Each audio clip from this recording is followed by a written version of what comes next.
It's gripping at every turn. Because one of the most popular ultra-high performance tires ever to hit the street is ready to tear it up like never before. With a whole new level of traction, stability, and braking performance, whether wet or dry. Step up to the all-new Nitto 555 G2. Check it out at nittotire.com. It's what's next. Blog Talk Radio. Hey, you are now tuned in to 110 Sports Talk. I go by the name Lynn Knack. Hey, it's the best. 1 and 2 the competition, no competition. You don't believe it, turn us up. Sit back and listen. We bringing you the stats, all the breaking news and facts. Want the latest on the biggest trade? Well, this is where it's at. We don't talk it, boy, we live it. Got that all around coverage. From track and field, you name a field, we got it all covered. No diss to Derrick Rose, but we don't talk that bull. Just wait till he get healthy, better watch out for them bulls. Slide over the hockey, shout out to the Kings. Salute to LeBron James, y'all both got y'all rings. Looking for the real, you tune into the best. The sportologist and Mr. TJ Sports is up next.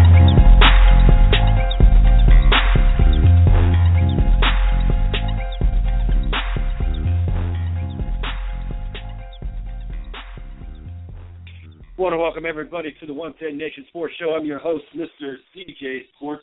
You can follow me at CJ Sports 1. You can follow the 110 Nation at 110 Nation.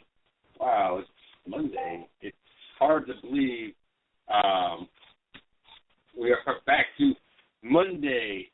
Glad to be back on here. Say what? Long weekend. I want to wish everybody a happy Thanksgiving and a post-happy Thanksgiving, I guess. I hope everybody survived the weekends with family, in-laws, outlaws, food, everything that goes on Thanksgiving weekend, to include sports. Had an interesting weekend myself. A lot of personal stuff we had to get worked out and everything else. Finally got the car up and running this weekend, so glad for that. Biking to work wasn't necessarily biking to work.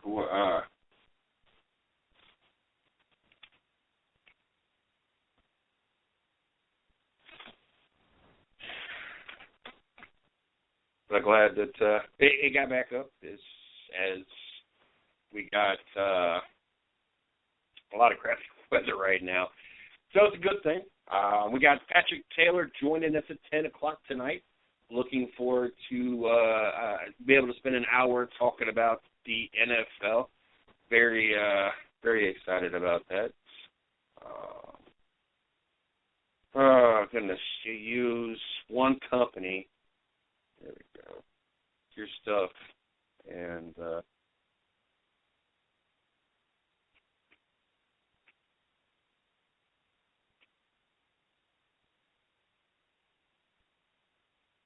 you get 20 emails from them. Makes no sense. To where they say we didn't use our reservation that we used through their company, to wanting actual proof that we, with pictures, that we used their reservation. I'm not going through all that. We used the reservation down in Miami when we went to Homestead, not last weekend, the weekend before. And, I can't help it. What the hotel company revealed or turned it or not. Right now we got Monday Night Football. We got the Baltimore Ravens against my Cleveland Browns, my 2-8 Cleveland Browns, and about to be 2-9 Cleveland Browns. Already 10-0. Not as bad as I thought it would be. 10-0 at the end of the first, as the first is wrapping up. And honestly, if it wouldn't have been for the punt return, it would probably be still 3-0. But you got Josh McCown, backup quarterback, Johnny Manziel getting benched for his activities on his off week.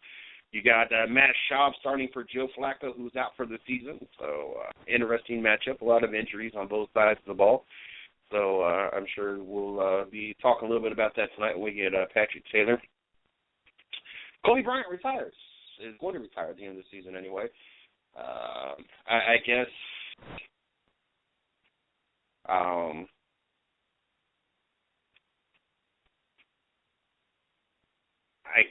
that it was really to be expected.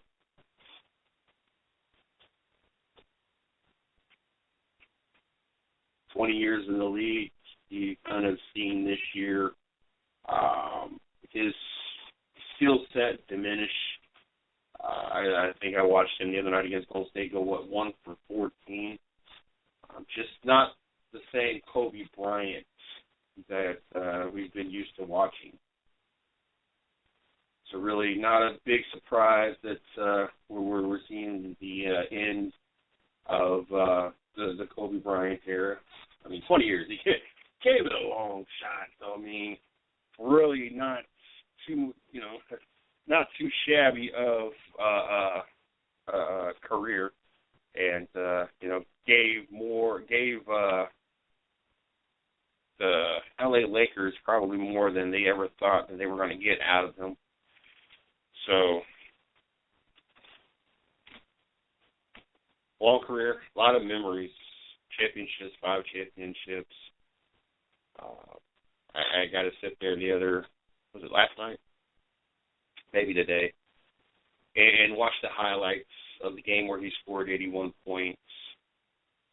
Just a remarkable player. I mean, yes, unfortunately, it's also got the black mark of the fact that he had the whole cheating on his wife and all that stuff, and that little mark that he just couldn't be a man. But outside of that, I don't think there's really too much you could say not good about Kobe Bryant on or off the courts. Outside of that, stayed out of trouble. Stayed legally out of trouble anyway. And third in all-time scoring. I mean, you couldn't, Lakers couldn't really ask for a better player to help lead this team to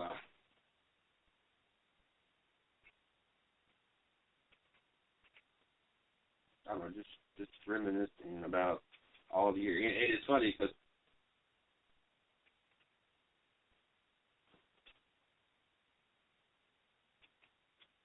all these years I spent not liking Kobe Bryant.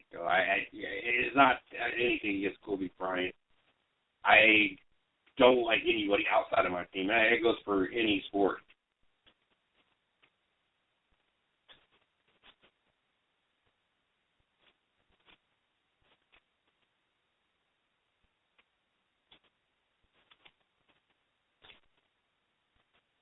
I'm one that, if you ask, you have team, what team do you hate? Or this, I hate all the other teams. There's only one team that I like.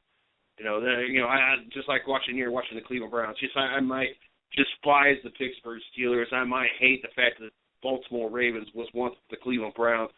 But I hate all the other 31 teams. There are just some teams I might hate a little less than others. But I hate the other 31 teams. I have one team and that's it. And I will root for teams if I'm in a football pool or if it is to benefit maybe a team that I hate a little less than another team, or if it benefits my team in making the playoffs or something, which we ain't talking about the Cleveland Browns. We talk about the Cleveland Indians or the Cavaliers at this point. Hell, even the Ohio State Buckeyes, and whether or not they're going to make the 4-team playoff system this year, and obviously we're waiting for rankings tomorrow. And then we got ratings next week as the championships game's going, but it's going to take a lot of help for the Ohio State Buckeyes to even think about being in the Final Four. But I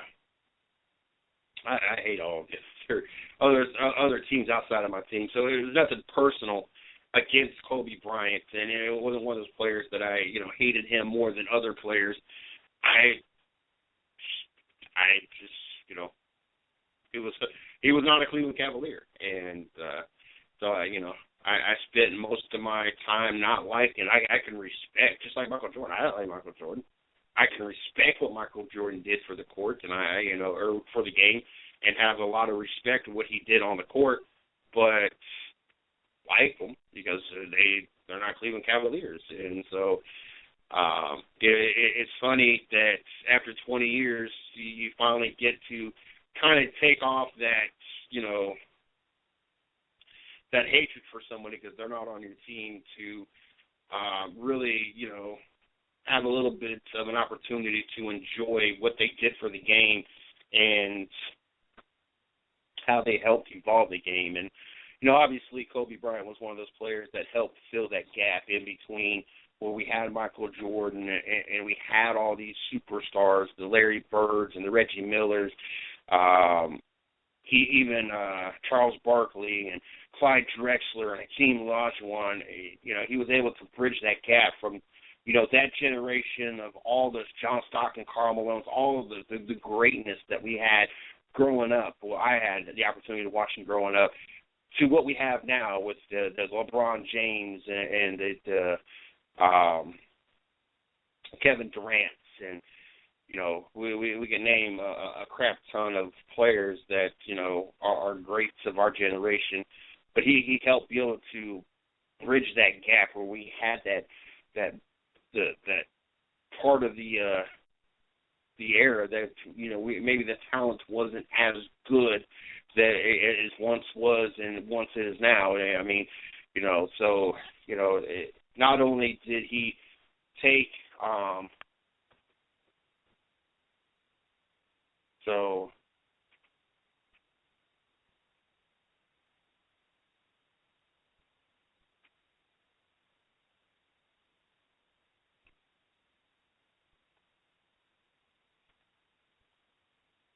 not only I guess not only did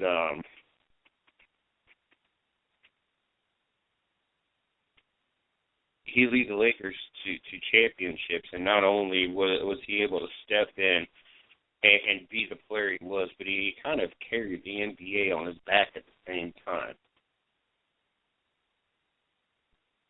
And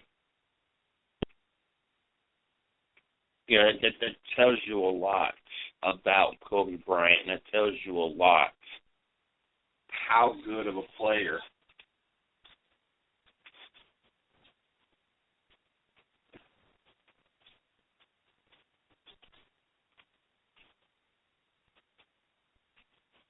that he was.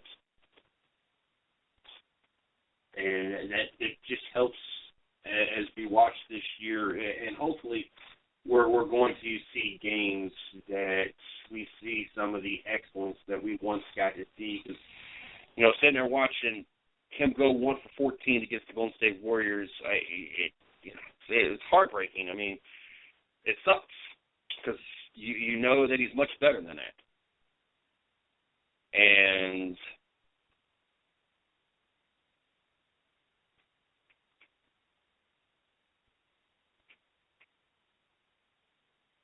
I think even the non-fans out there that have the same kind of respect,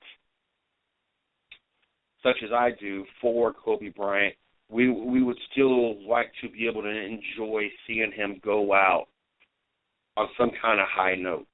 And obviously we're not expecting the Lakers to go on and be in the playoffs or win a championship or anything like that. But we would at the same time like to see Kobe Bryant be able to put some really good games together and show us some glimpse of the Kobe Bryant that we respected. The Kobe Bryant that either you loved or you hated, but you still respected. And so hopefully we'll be able to see that this year, and looking forward to, I guess, cherishing more of what we get to see this season, knowing that this is going to be the last season we will see the Black Mamba. It's been interesting to see a lot of the interviews and a lot of things said by other players, and it's been really cool to just see other thoughts. I've seen Carlos Boozer talk. Of course, Dwight Howard was a little bit hateful on his stuff, but Kevin Durant, just many different players, and as this season goes on, I'm sure we're going to see more and more. I guess Lakers tickets prices are rising as we're seeing we're getting to see the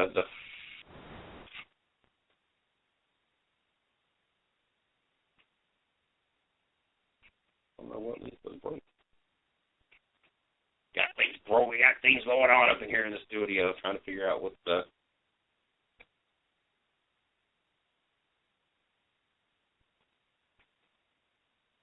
Well, I have something on Facebook that many people have liked, and then all of a sudden they yanked it.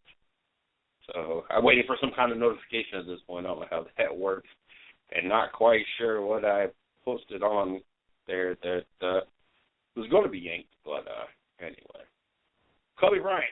I have to accept the fact that I don't want to do this anymore. Kobe Bryant's announcement that he will retire at the end of the NBA season captured the basketball world's attention. If not its surprise, on Sunday afternoon, his post-game press conference after the night's 107-103 loss to the Indiana Pacers serves as a reminder to the Los Angeles Lakers icon and focus will be impossible to replace. He sent out a letter to all the from Kobe Bryant given to Lakers fans at the Staples Center tonight. Really cool. I think just every way this is all being held. When we first met, I was just a kid. Some of you took me in, some of you didn't, but all of you helped me become the player and the man in front of you today. You gave me confidence to put my anger to good use. Your doubt gave me determination to prove you wrong. You witnessed my fears morph into strength. Your rejection taught me courage. Whether you view me as a hero or a villain, please know I poured every emotion, every bit of passion, and my entire self into being a Laker. What you've done for me is far greater than anything I've done for you. I knew that each minute of each game I wore purple and gold. I honor it as I play today and for the rest of this season. My love for this city, this team, and for each of you will never fade. Thank you for this incredible journey. Personalized letter. I just think it's really cool how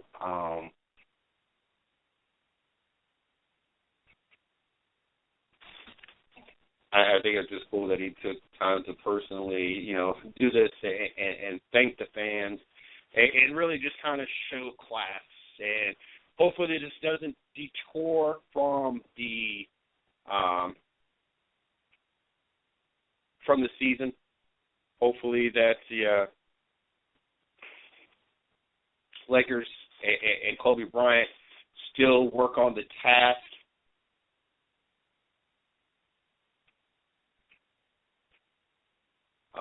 in hand, and they finish this season good. So, obviously, like I said, this season is one of the seasons that we're going to continuously watch Kobe, the Lakers, see how they start to work and transition into life without Kobe, and just to see if any distractions on and off the courts will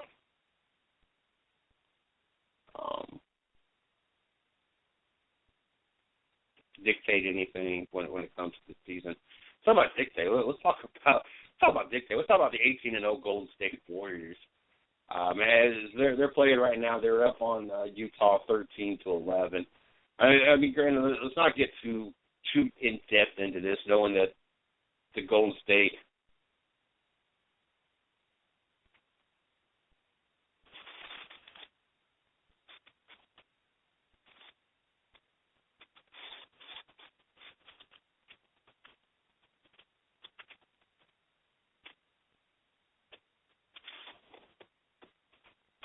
But at the same time, you got to be impressed with what they've done.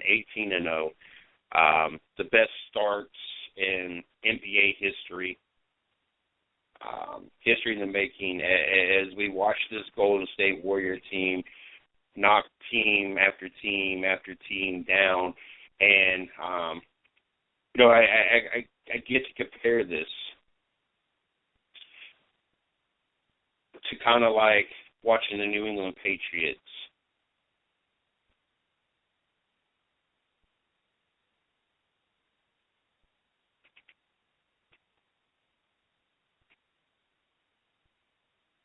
And what I mean by that is Golden State's one of those teams that, I know this never happened. If they ran the table, I would be thrilled to see it. And honestly, I think any team, if they ran the table and was able to go undefeated, I don't care who it was. I would cheer them on, even if it was they went against my Cleveland Cavaliers in the finals. It would be a tough thing to not want to see my team, even my team, get swept. There's certain things you only get to see. You don't get to see in every lifetime. I wasn't around when the 46 Cleveland Browns was the first professional football team to go undefeated. I wasn't alive when the 1972 teams was the second professional football team to go undefeated. So yes, I would have loved to watch the New England Patriots completed it and went 19-0. Didn't happen. Not and not a New England fan, but they're just things that you don't get to see in your lifetime. And as much as I want to see my team eliminate that, any team, or as much as if the Cleveland Cavaliers happen to play, Golden State while they were still undefeated, I still would have mixed emotions. Because yes, I would love my team to be that team to knock it off. But I'm seeing something that we're not going to see in every lifetime. I mean, this is a record that had been around 20 years, and that was even a tied shared record with a record that had been around for 50 years or so. So, I mean, this is not something that every lifetime has gotten to see. And so, therefore, I appreciate what we're seeing, even though it's not been the toughest of schedules for them. The schedule, obviously, they're going to get harder. And once we start seeing them play, let's see, the San Antonio Spurs and the Cleveland Cavaliers and, the other teams in the NBA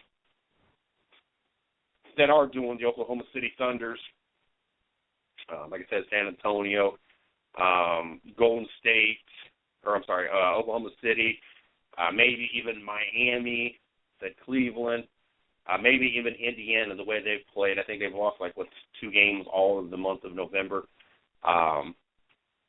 Once we start seeing them play those teams, then yes, we can start putting a little bit more weight on the undefeated season that they're having and, the value of their games. But right now, as great as it is, at the same time, you only got to we can only put so much weight on that 18-0 because of who they play. But like I said, I don't want to take anything away. It's still a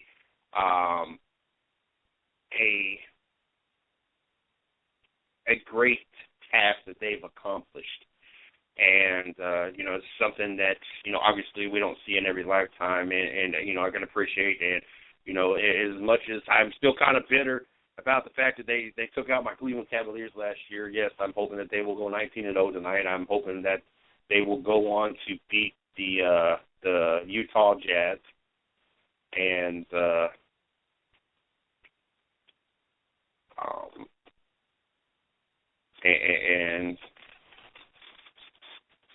19-0.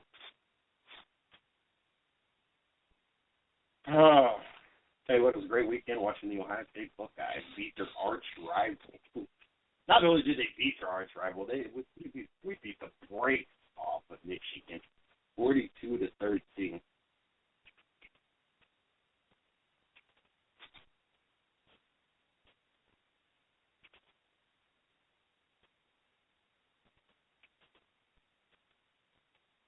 Fortunately, it's one game too late.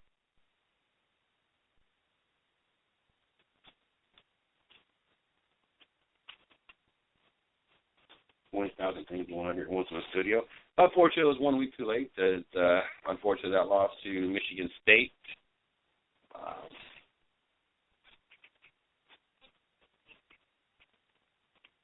17-14.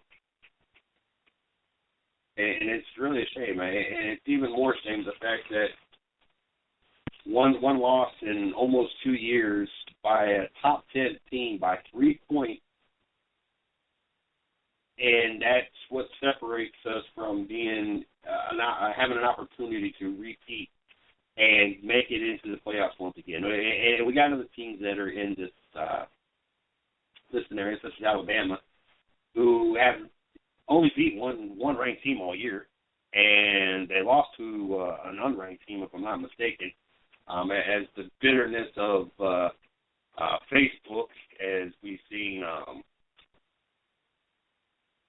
The Ohio State Buckeyes kind of shedding a little hate on Alabama. And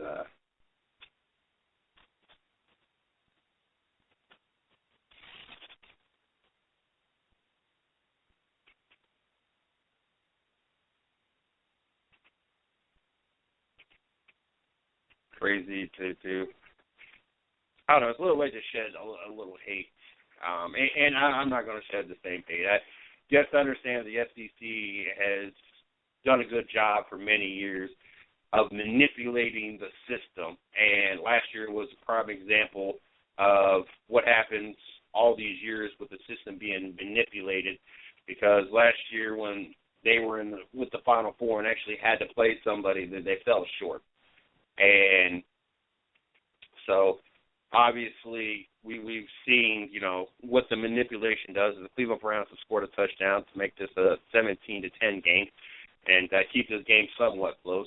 But I'm not going to share the same hate, because I don't have a problem with Alabama being in the top 10 or the top 4. It is what it is, and I've seen. I was trying to pull this up. It's not the one I wanted, but I've seen the tweets. I've seen the schedule, and yes, where their schedule is not necessarily the toughest of schedules, Ohio State tried to do the same thing. And I'm sorry, but they severely lessened their schedule. This is not the same Ohio State Buckeye schedule that we've been used to for many years. And so biased and being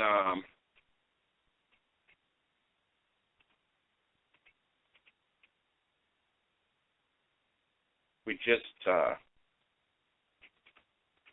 not being biased and when you your fanship to the side and look at the facts. I mean, come on, Ohio State. It wasn't until the last 2 games that you really played anybody even in the top 25. If I remember correctly, there wasn't nobody up until the last 2 weeks that were in the top 25. Granted, both of them were, one was the top 10, one was the top 12 team. Completely understand that. Why you? Amazing. This all is managed 1 week, and week after week. Once upon a time, he laid on the other side of the living room in between the coffee table and the couch. Then he made his way in front of the entertainment stand here, next to the entertainment stand that's next to the computer, the other end of the entertainment stand where the TV's at. Then he made it to where he was closer to, there's a chair that would have separated, as I have a stool next to me with the planner and everything else. And made his way a little bit farther this way. Then it got to be where the dog was sitting behind us, or behind me anyway. And then now, as I felt my chair moving, I look underneath, and the dog is sitting underneath this chair, underneath an office chair, not with 4 legs, with the wheels, and so he's got to be laying on part of the wheels. I don't understand why the dog finds it to be comfortable to be laying right underneath my feet and right on top of this chair and underneath, on top of the legs of the wheels, but underneath the chair. But for some reason the dog has made his way farther and farther this way to the fact that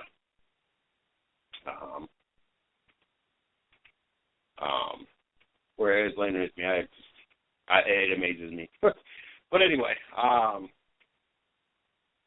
got to appreciate, I'm not going to say appreciate, but I can't sit there and knock the Alabama Crimson Tide for their schedule, even though they've been doing it for years. That was one of my complaints for the longest time, is not that I was going to hate on Alabama, or I was not going to hate on Florida State for what they did to win their national titles. I was going to hate the fact that Ohio State didn't do the same thing. Well, Ohio State, you did the same thing. The only difference was you couldn't beat the only 2 ranked teams you had to play. You couldn't beat Michigan State. Yes, you beat the crap out of Michigan 1 week too late. You should have used some of that and mustered it up and had a better game plan to beat Michigan State. And yes, I understand it sucks that you lost to a top 10 team, and you lost by 3 points in the very last play of the game. And I honestly believe they shouldn't have took you from being the 3rd best team all the way down to 8th. But it is what it is, and you knew that there was a possibility. There was a lot of question whether or not you deserved to be number 1 all year long. There was a lot of question whether or not you should still been in the top 4 all year long by other people. I'm not going to say myself, because until you knock the champs off, I'm sorry, you should still be the champs. And you should still be number 1. But you knew that was going to be a possibility, a real big possibility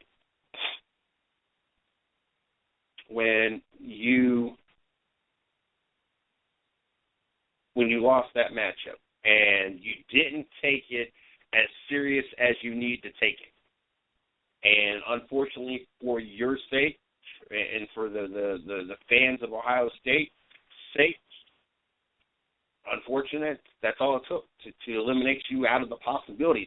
I mean, it's not that you're eliminated, but now you need South Carolina to beat Clemson.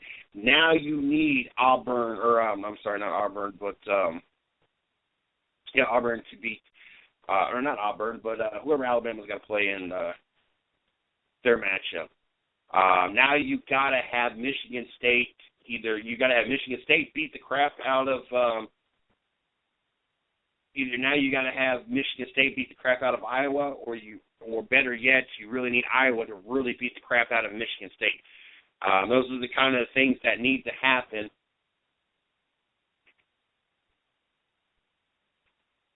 in order for there to be a mix-up. Thanks God for the fact that Stanford ended up beating Notre Dame to eliminate that eliminate one of the obstacles in the way. But it's going to take quite a few miracles in order for Ohio State to be considered in that top 4. And maybe there's a possibility tomorrow we're going to see some of that see Ohio State move up. Who knows? But until tomorrow, until the new rankings come out, it is what it is at this point. We're really expecting Clemson to still stay up there, Alabama, Iowa, and I forget who the fourth team is, but I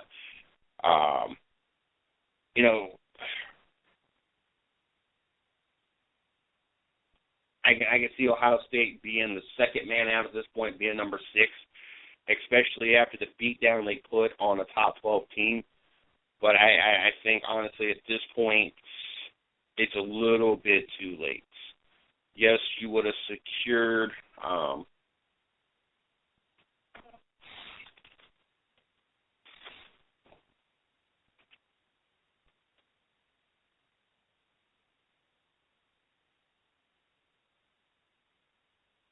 and as much as this whole thing is aggravating, I still love it. I love the fact to know, and Michigan was top 10. I said top 12, but top 10. And as much as it aggravates me, and it sucks that Ohio State's on the outside looking in, and Oklahoma was the other team. I like it. The only thing that I wish they would do different about this whole playoff system is they would improve it to either 8 or 12 or 16 teams. You still got a whole month off. There's no reason this doesn't be a 4-week thing. There's no reason that it doesn't go from 16 in week 1 down to 8 teams in week 2, down to your 4 teams in week 3, down to your final 2 in the week 4. There's a whole month off. Let's eliminate some of these BS garbage bowls. Play a 16-team playoff system. And, I mean, they're still going to basically, quote-unquote, be bowl games anyway, but they're going to be for opportunities for a national title. I mean, right now you're looking at, you opening up your top 16 teams, you're looking at Northwestern, you're looking at Navy, North Carolina, Florida State, Florida, Oklahoma State, Michigan, Stanford, Ohio State, Baylor, Notre Dame. I mean, look at all these teams. And at the top, all you're going to do is draw more attention.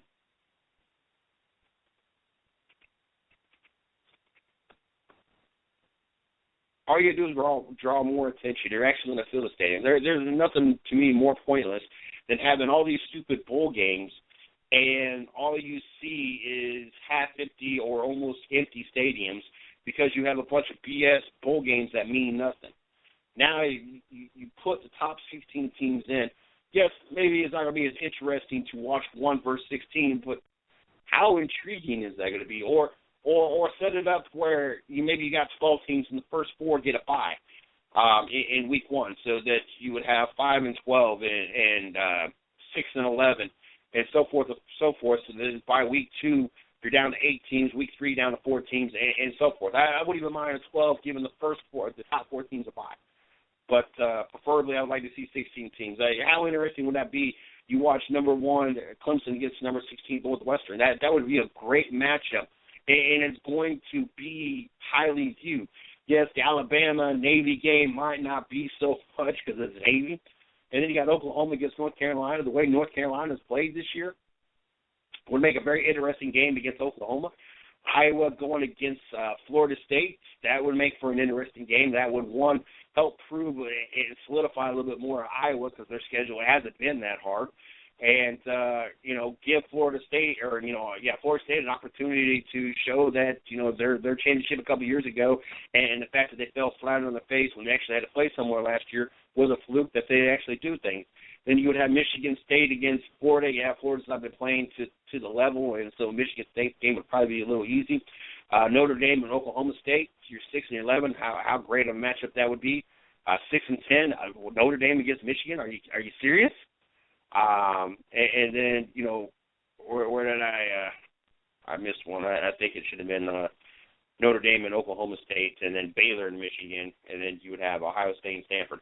But I mean, I'm not understanding why the committee is not seeing the same thing that I'm seeing here. And Cleveland looks like they're already tied this game going into halftime, as they're down to the 14-yard line with 1:52 left in the second. But I'm not understanding why the committee does not see the same thing I'm seeing. You're looking at 8 very highly watched games in the first week of your playoff system. And then, of course, week 2, when you're down to your eight teams, you're going to have 4 highly rated football games.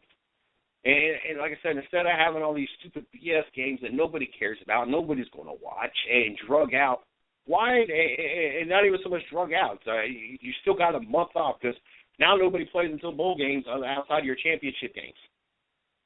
Why not use this time and make the best of it? Keep college football in the center of attention.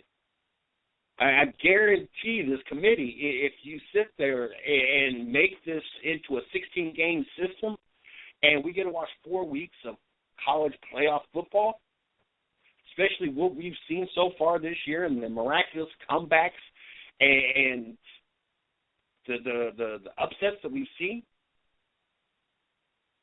I mean, could you imagine Northwestern upset Clemson after Clemson's been the top since the CFB selection committee was, put them at the top spot? How different things could change. I really wish that they would sit there and revisit this whole playoff system and improve it to make it even that much better. And to make it where people are going to want to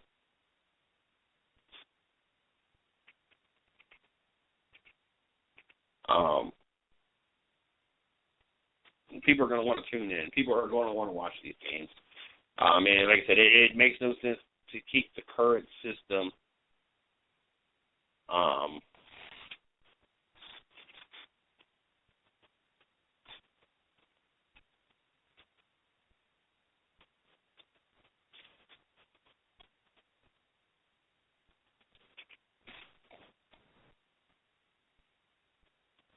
I said hopefully they'll revisit this. Hopefully they'll see the importance of making it a 16-game playoff system.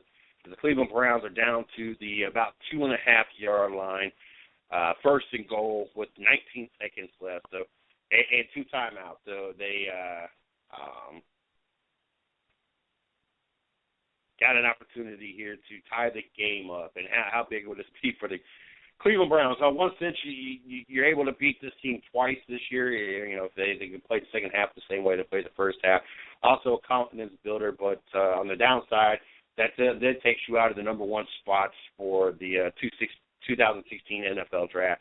It's kind of mixed emotions with that, even though I have all confidence in the world that the Cleveland Browns will jack that up and probably waste the number 1 pick on another stupid quarterback that they really don't need. Or is really no good. Obviously they need to go after a wide receiver or a quarterback, running back first. There's plenty of quarterbacks coming out of this year's draft. They could draft a good quarterback second, even third round, with all the talented quarterbacks coming out of the draft this year. But there's no doubt in my mind that the Cleveland Browns would waste a draft pick. This is honestly what I think the Cleveland Browns need to do.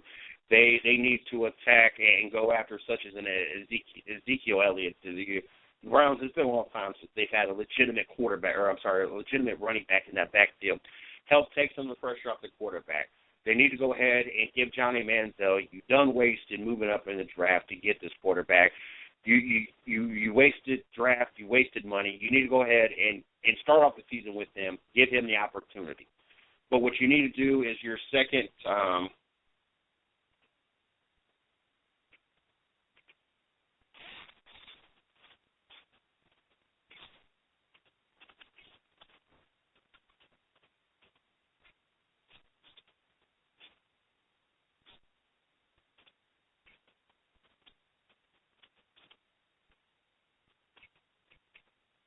and not looking good as we're getting ready to go to third and goal. What they need to do is, like I said, Ezekiel Elliott with your first pick or a running back such as that caliber. Your second or third round pick, you need to get a quarterback for your future. In case it does not work out with Johnny Manziel, you already have your backup plan. You already have, and that way you're not wasting the first round or even possibly a second round pick. If you go with a quarterback in the third round, or you wait till the third round, then I think that you need to maybe get a piece for the defense or work on something receiving-wise. You can add another legitimate target for, and it looks like the Cleveland Browns are going to just settle for a field goal here to go 17-13. It's a one-possession game. You might as well just go for it and take the chances here. But it looks like it was going to happen. You're 2-8. Why not go for it? You have nothing to lose this year. You're not going to the playoffs. So, honestly, why not take a chance and try to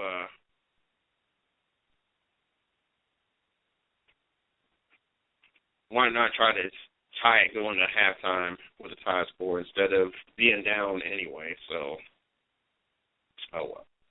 Cleveland Browns for you, and that's just why I have all the confidence in the world they'll jack up the draft pick next year as well.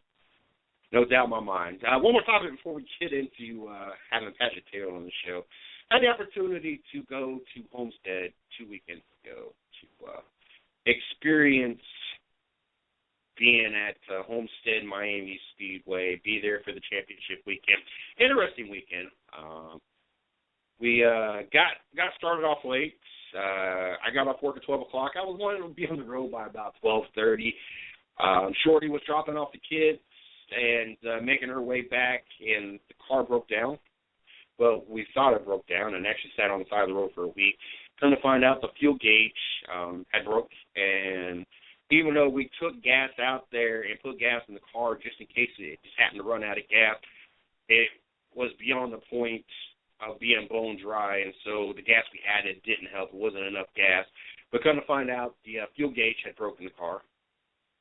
So unfortunately, we ran out of gas, so that put us about 2.5 hours behind. And as far as that was kind of rough there. But put us a little bit behind. Got down to Daytona, stayed there with my brother, and then we pulled out first thing the next morning.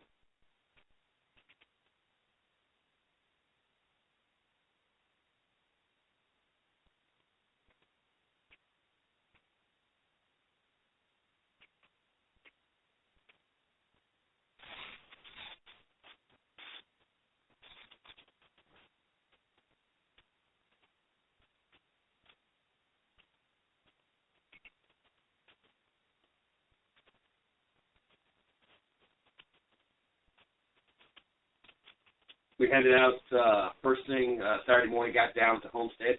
Running a little bit late getting down there. We had to rush to get down there before the race. I forget what put us behind. Other than the crazy Miami,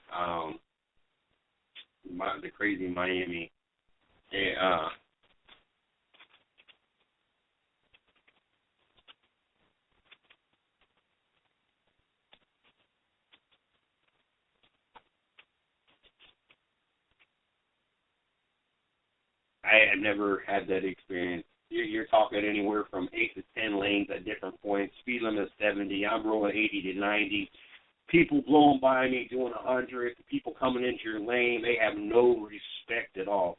I have no intentions of ever living down anywhere close to South Beach ever. I don't know why anybody, what the attraction is down there anyway. I tell you what, from the very tip of Florida, from the very top of Florida, the very tip top to the very bottom, there was nothing but road construction all up and down. It was crazy madness. I had an opportunity. We stayed in this little quote-unquote adult-only hotel. I tell you what, it was interesting. You spend almost $100. You had this big, huge mirror on the wall. You had a big, huge mirror on the ceiling. You had these cool neon lights that kind of set the mood. You had like unlimited channels of porn. And before anybody gets to the idea, oh, Jason, Mr. CJ Sports had all those fun. That's not what ended up happening. I ended up laying there watching TV for a little bit, tried to get Shorty to get showered up, gave up on her showering up, so I got showered up, and then she was sucked into watching CSI. All the free porn I had, and she wants to watch CSI, and I fell asleep while she was watching CSI, so didn't get to use the adult room as was hoping to use the adult room for, but had a great time. We went out to eat that night. Nice little restaurant. I'd go back there. I mean, it wasn't the nicest of hotels, but it was nice. The little circles, town square, whatever you want to call it, where we ate, and there was all these different shops. Everything was closed because it was late, but as a matter of fact, we were one of the last customers in the restaurant. The food was great, and we enjoyed ourselves. Got back down there Sunday. She didn't want to listen to me. The only time she drove pretty much all weekend. And she didn't listen to me and went the long way around instead of going the back roads like I told her to. So we were running a little behind, getting up to the track. We had an opportunity to meet Dylan Martin and Brandon Martin, two guests of the show. Dylan Martin's been on the show, God knows, probably about a good 10 times. We had Brandon Martin on a couple weeks before the race. Had an opportunity to talk to them on Saturday. It was cool hanging out with them.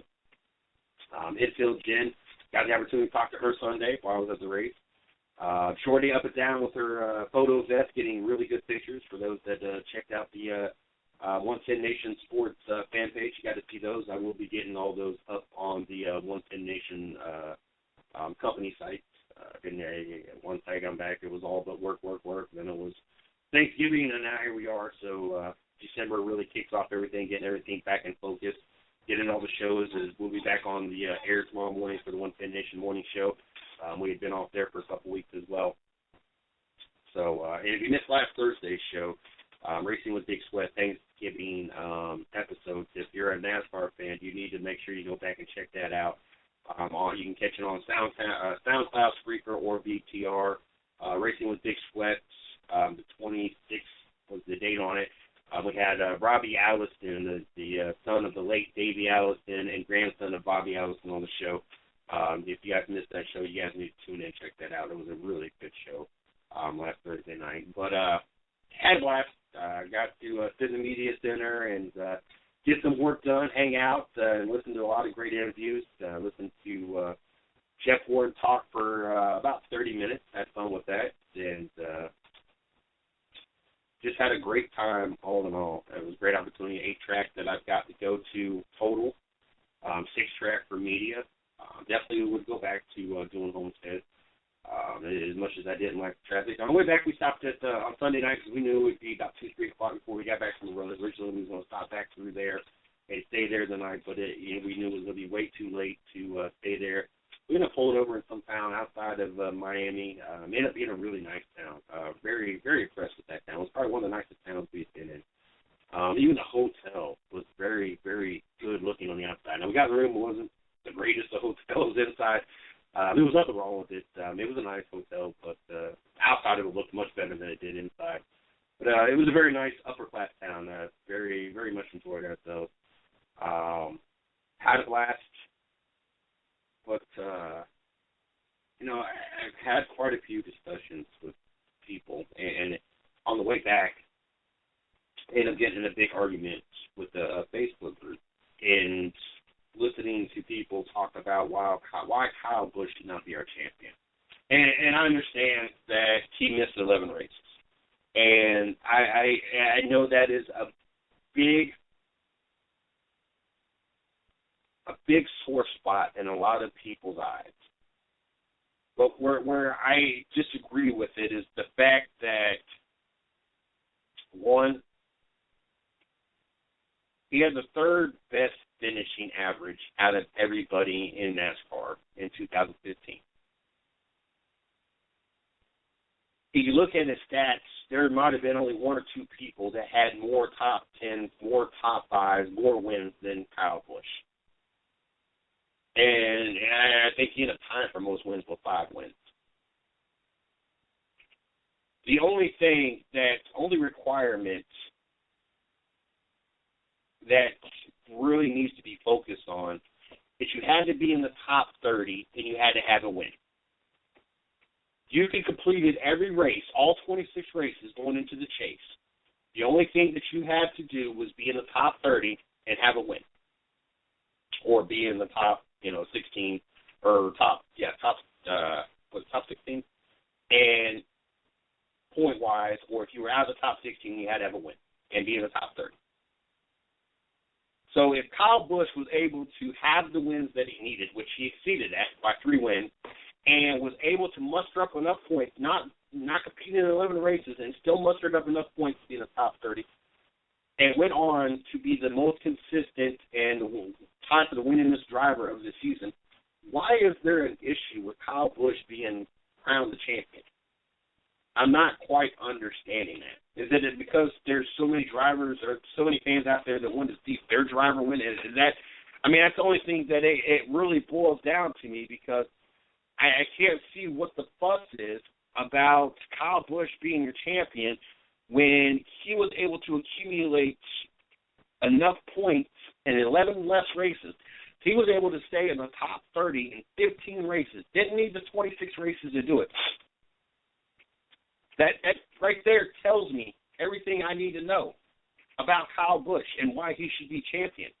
Because he did what 15 to 20 other drivers couldn't do in 26 races. So I'm not understanding why there's so many people having such an issue with Kyle Busch being your champion when the only difference between him and the 15, 20 guys that did make it is he was able to stay within that top 30 in 11 less races. And it should make you appreciate what Kyle Busch did even more, because he did it in such a short period of time. And I know there's veteran fans out there that they just, I know there's fans out there that, especially old school fans, that's, well, back in our day that never would have happened. Back in our day this, but the sport has changed, and it's changed for the better. Regardless if you like the chase or not, it is for the better. It makes, especially the last 10 races of the season, just that much more interesting. There's no doubt in my mind that this sport has become more and more interesting because of the chase concept. I'm sorry, but I watched too many races back in the day that things were locked up 2 or 3, and where we're looking at it is, yes, Michigan State will be, the way people got it now, wow, how do you have Michigan State jumping over top of Iowa? The way they're projecting now, Clemson 1, Alabama 2, Oklahoma 3, Michigan State 4, with Iowa number 5, Ohio State number 6. I saw Ohio State be number 6, but I didn't see them possibly jumping. We'll obviously see tomorrow night, 7 o'clock, when they start pulling that out. And I got a shout out to the Huber Heights Wayne Warriors. That, for anybody who does not know who the Wayne Warriors are, first of all, the Huber Heights Wayne Warriors, one, now own, I think it was a couple years ago when they did. I can't remember how far back. It's been the last couple of years. But they now have the biggest high school in the whole state of Ohio. Recruiting is outrageously ridiculous out of this high school. When I was in high school, they were the largest offensive line in the state of Ohio, averaging over 300 pounds for their offensive line. And what makes it even more personal to me, this is the high school I graduated from. And for those that are Ohio State Buckeye fans or know anything about Ohio State Buckeye football, Braxton Miller also graduated from there. As a matter of fact, my mom is the one that gave him his little driver's license, basically. They are once again, the state championship. They will be playing at the Shoe again this Saturday. They played last year. Unfortunately, they fell short. They will be playing St. Edward's High School on this Saturday at the Horseshoe for the state championship. So I got a shout out to my high school for once again being amongst the best of the best in the state of Ohio and amongst the best of the best in the nation. But I got to definitely shout out to the Huber Heights Wayne Warriors for their accomplishments once again this year. But yeah, it's just crazy to me, the arguments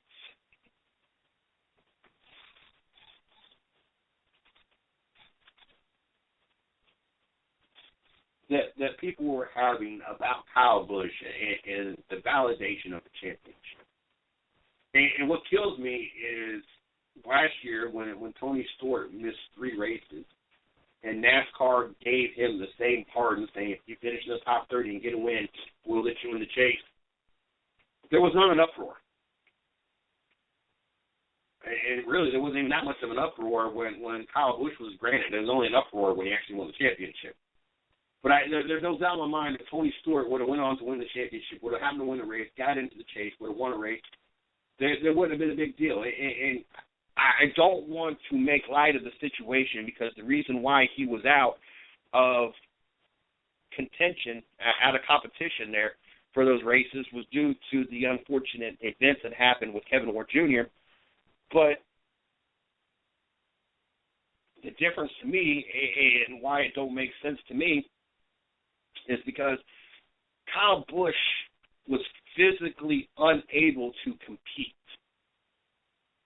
and was unable to compete because of a safety issue that NASCAR had overlooked. And even if it wouldn't have been NASCAR's overlooking, and by the time they went back to the July race, they had paved and eliminated the grass so that the drivers had a chance to slow down before they hit the wall as hard as Kyle Busch did, and breaking both of his legs.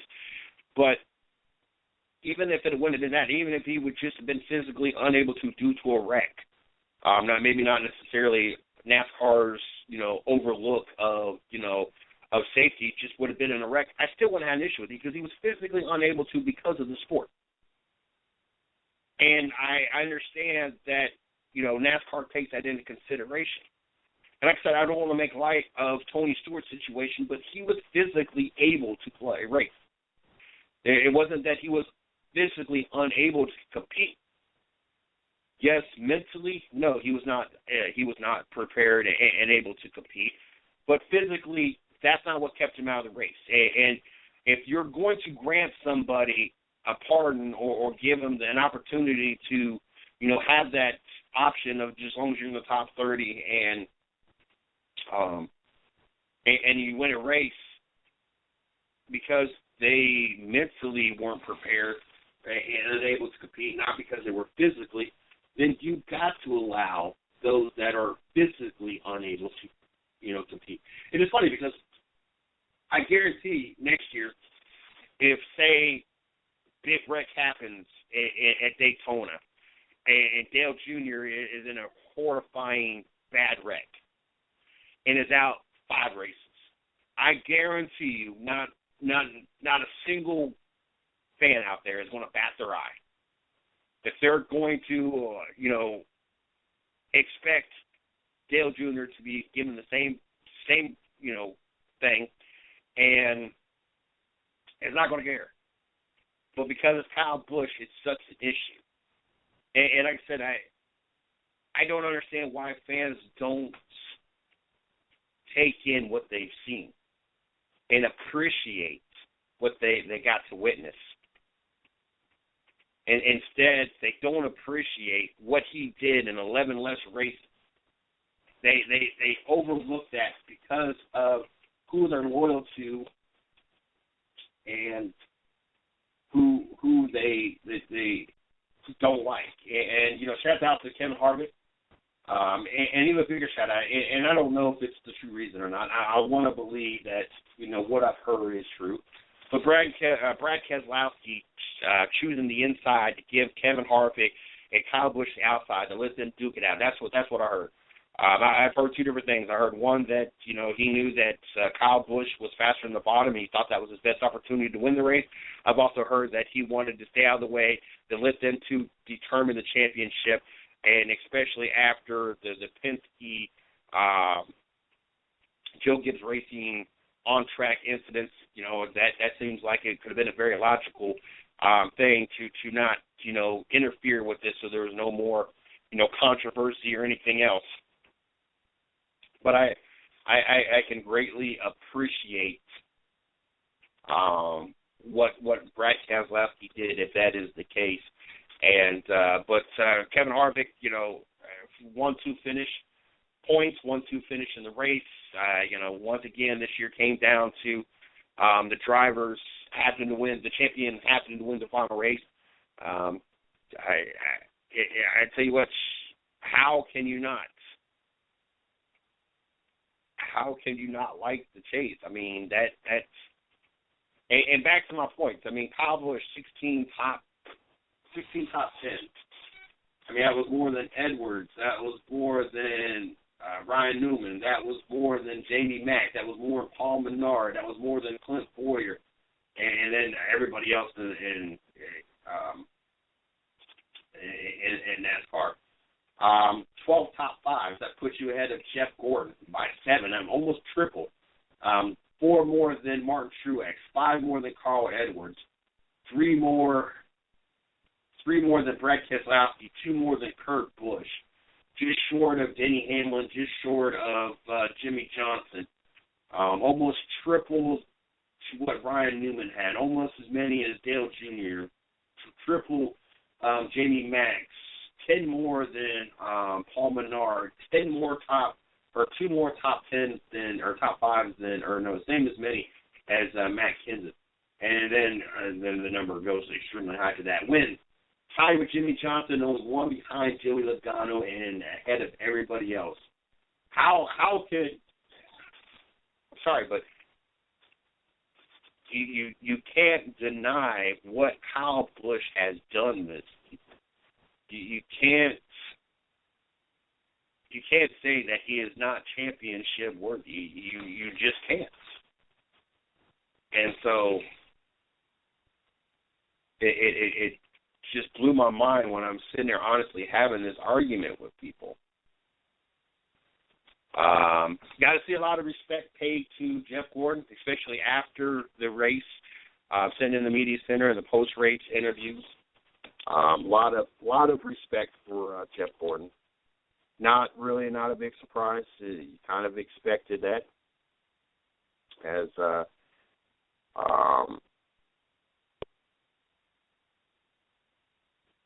when you talk about a driver that has won 4 championships, 93 races, is defeated in the series for 23 years, you're going to hear a lot of great stories. They brought a fan in that had his whole back tattooed up with Gordon stuff. I thought that was really cool that Gordon took the time to not only bring him up to the media center, but kind of put him in front of everybody and let everybody see and pictures be taken.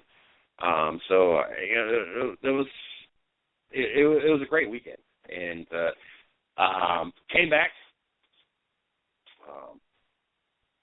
There was not a moment that we weren't in shorts and t-shirts the whole weekend. I can remember even Sunday night, which was the cooler night of the two, it was still 70-something degrees in Miami. I was in shorts and a tank top. Then I get back to North Carolina, which is generally why I still have a window open now. And no, actually, I shut it now. And the cold front came in. Now it's supposed to be in the 50s and 60s. But last night we kept 2 windows open all night long, and I've had windows open for the most part of the day. And we've had windows open all week long, and it has been in the 70s. I don't know if it's flipped the 80s at all since we've been back. But I tell you what, that Monday night we came back, I went from it being 70s to it being 29 degrees in North Carolina. Lord have mercy, 29 degrees. We left the window open to make sure the house was aired out and everything. And needless to say, it was only 47 degrees in the house when we got here. So very, very cold when we got back to North Carolina. Didn't like that part of it. Kind of wish that we continue as Cleveland Browns just picked it off. It might be a pick 6. Might be. Could be. It is a pick 6 as the Cleveland Browns just went up on the Baltimore Ravens. Looks like it's going to be 20-17. That was a very bad pass by Matt Shaw. So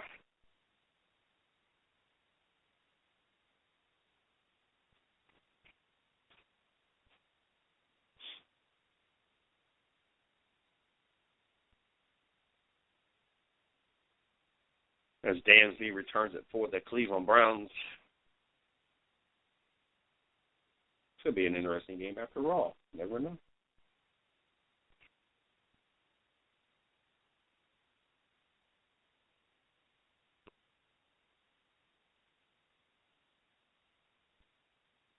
After watching the Baltimore Ravens go up 10-0, Cleveland has turned that around to a 20-7 run. How interesting. How interesting. Let's talk about some of these other games. I thought we was going to have Patrick Taylor joining us tonight, but I guess not. So, talk about a few of these other headlines. Let's talk about first of all, let's talk about the fact that the Carolina Panthers are 11-0. Being down here in North Carolina, I've had to hear it, and then I've had to hear it, and then you know what? I've had to hear it some more.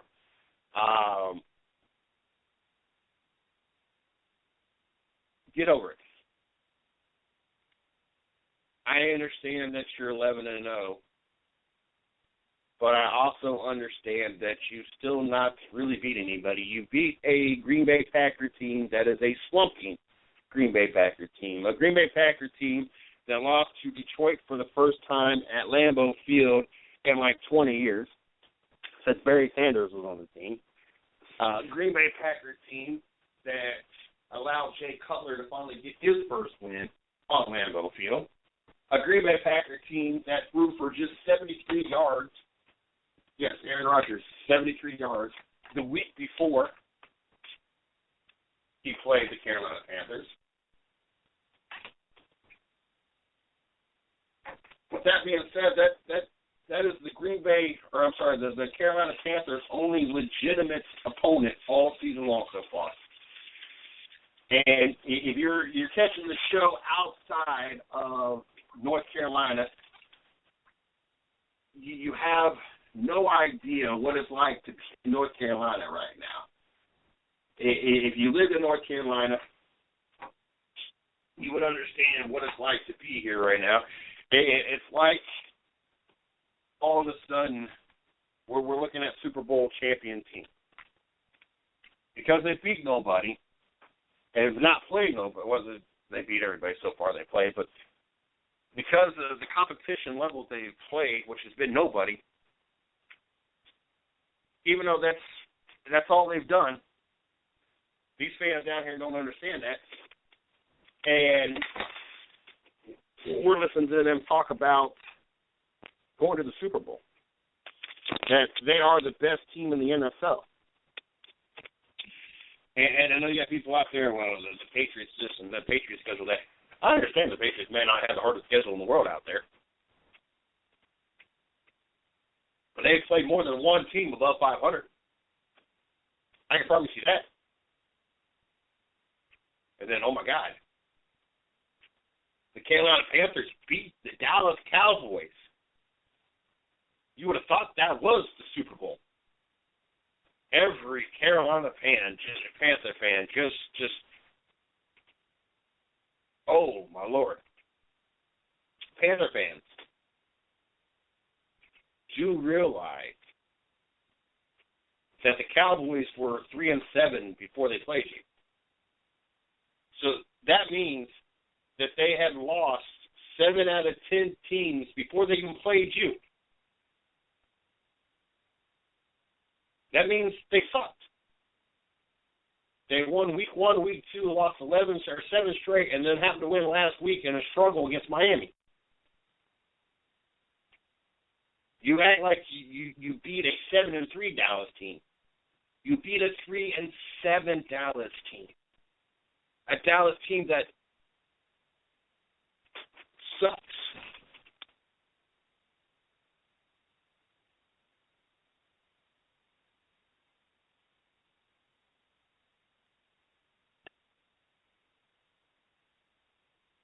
But you would have thought that they beat and won a Super Bowl or something. And, I mean, we're still hearing about it down here in Carolina. And I think it's amusing. I have never heard – I'm not going to say that because we heard the same hype over the Florida State Seminoles a couple of years ago. Outside of that, I have not heard so much hype about a team that has played nobody all year long, that has nothing on their resume to show other than one team above 500. There's not been that impressive of a team. I just said they beat one team above 500. They beat the Green Bay Packers. I will give them that. One team. All season long. 11 games. One team. Never in the NFL have I had heard so much hype, though, about a team that has beat one team. The New England Patriots, they fall short yesterday, losing overtime to the Denver Broncos, 30-24. Big shouts to the Denver Broncos, Osweiler, coming in and going 2-0. I mean, gotta respect what the Denver Broncos did against the New England Patriot team. At the same time, though, you also got to look at the New England Patriot team that's now without Gronkowski, without Edelman, without Almadella, without the running back. I mean, you can't expect Tom Brady to do everything out there. So, you knew at some point that the New England Patriots were going to lose because they keep losing player after player after player. But, I'm not going to, try to take anything away from the Denver Broncos. They beat an undefeated New England Patriots team. And, regardless the fact that there was really nobody left for Tom Brady to throw the ball to, and the running game's not the same, I still got to show respect for what the Denver Broncos accomplished as they're playing with a backup quarterback, and they got their issues on their side of the ball as well. So, mad shout out for the Denver Broncos and what they were able to do last night in overtime to beat the New England Patriots. But officiating in the NFL, I didn't get to see the New England Patriots game last night. As a matter of fact, I went to sleep like 9 o'clock last night. It's one of the perks of getting up at 4:30 in the morning. You don't like to stay up late. And fortunately for me, today I was also I get the honor and privilege of staying up and enjoying the opportunity to stay up tonight and get to observe the Cleveland Browns and the Baltimore Ravens. And since that we only get to see the Browns once a year down here in North Carolina, and the fact that Patrick Taylor's not joining us tonight, I think at 10:30 we're going to cut this short so I can take in this football game that I'm going to enjoy. Hopefully it'll continue being a post game. But a lot of bad calls. I know that I was watching the Red Zone yesterday, and I see a lot of bad calls. And I understand these guys only work 16 days a year, and, but this is your job. And the officiating in the NFL has to change. There's no excuse for the calls we've been seeing and the missed calls we've been seeing and the games being dictated because of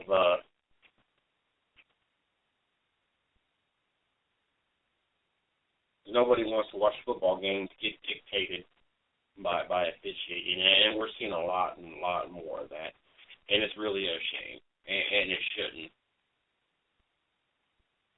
It shouldn't be that way.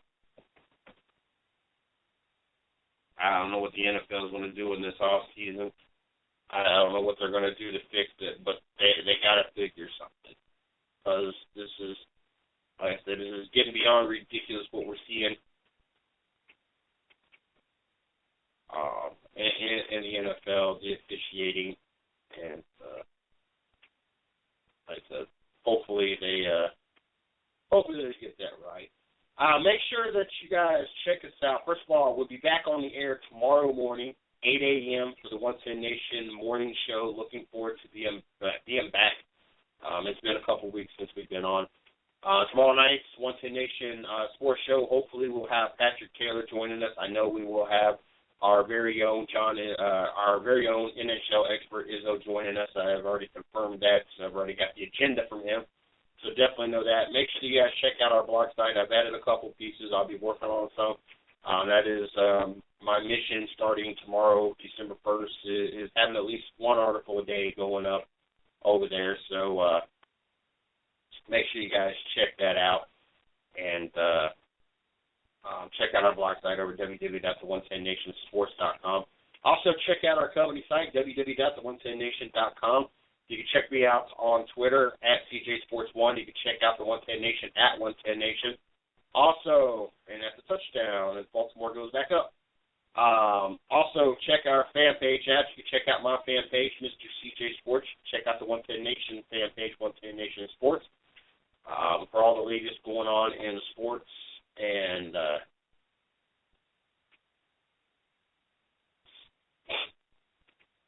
make sure you guys check that out as well. Trying to think of anything else.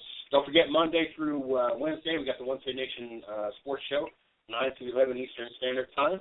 Also got the Monday through Friday at 8 a.m. the 110 Nation Sports, the 110 Nation Morning Show. Also, Thursday nights, you got Racing with Big Sweat at 9 p.m. Eastern Standard Time. And then also Monday nights, we got Rubbin' is Racing. Yes, we are going to continue, even though the season's up, as we are going to focus in on the last year's season, off-season moves, talk about different teams, different drivers, and getting you guys ready for the 2016 season. So make sure you guys check that out as well. You guys not checked out Line Blower, make sure you guys check them out, www.lineblower.com. You can also check them out on Facebook at Line Blower or on Twitter at line_blower. Make sure you guys check them out. If you guys are not following Izzo, you can follow him at 110 Puckhead. So make sure you guys check that out as well. Trying to think anything else I want to throw out there before we wrap it up. Call tonight, so those can enjoy the rest of the Monday night football games, such as myself being a Cleveland Browns fan, getting ready for tomorrow. I think that's everything I want to throw out there. Glad to be back on the air. Glad to be back on full schedule. Looking forward to tomorrow. Until then, you guys have a great night.